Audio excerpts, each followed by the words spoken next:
Hello and welcome back to video number 2. This is what we call the productivity mind map. And what I'm going to do is walk you through step by step. So before we actually jump right in and show you different, productivity tools and all that good stuff, we're going to focus on first and foremost what we call idea dumping. So what I want you to do is, whether that is to pull out a piece of paper and pen or pencil, or if you want to utilize your iPhone or smartphone, that's fine too. But what you want to do is you want to list down all of the tasks or to-dos. So your list most likely may seem like a lot and can be overwhelming, and that's why the next steps are important. So what I'd recommend that you do is just pause this video, jot down all of your tasks and your to-dos. Now, you might be thinking, well, should this be my personal stuff? If I'm focused on productivity of my business or my career?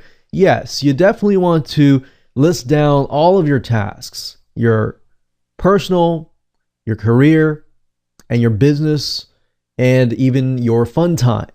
Because what you're trying to do is you're trying to get an overarching view of all of your tasks. So that way we can begin to prioritize, which I'll show you in just a minute.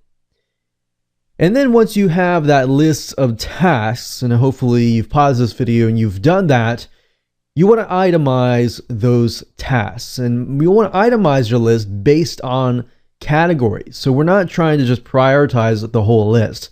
We are trying to look at the list of things that we have to do in the day-to-day things included, and then what we want to do is categorize them. So make sure that you create categories.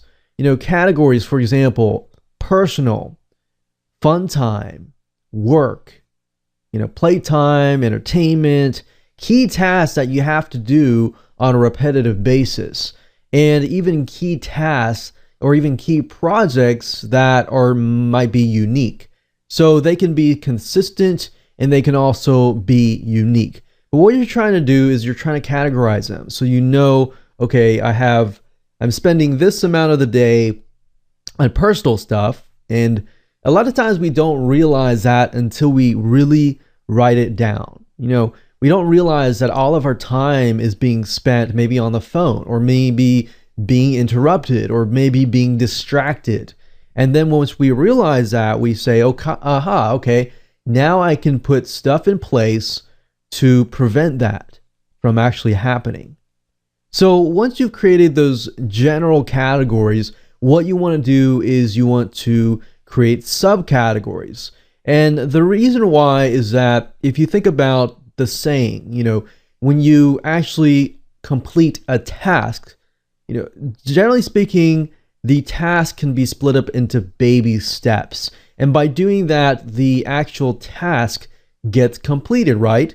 So in a similar case, in this case, we are splitting up the categories and breaking them down so that we can see, okay, in our personal life, how much time are we spending towards these different tasks? But at the same time, which are these tasks belonging to, especially subcategory wise? So these are many tasks that you need to accomplish to get the bigger task complete.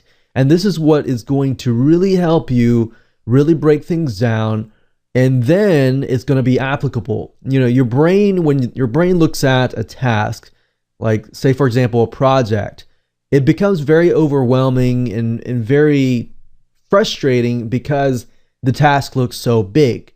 But when you break things down into subcategories and then categories, and then you are able to kind of see a roadmap of what's happening in your life. And that's when we can begin to define the priorities, which we'll talk about in video number 3.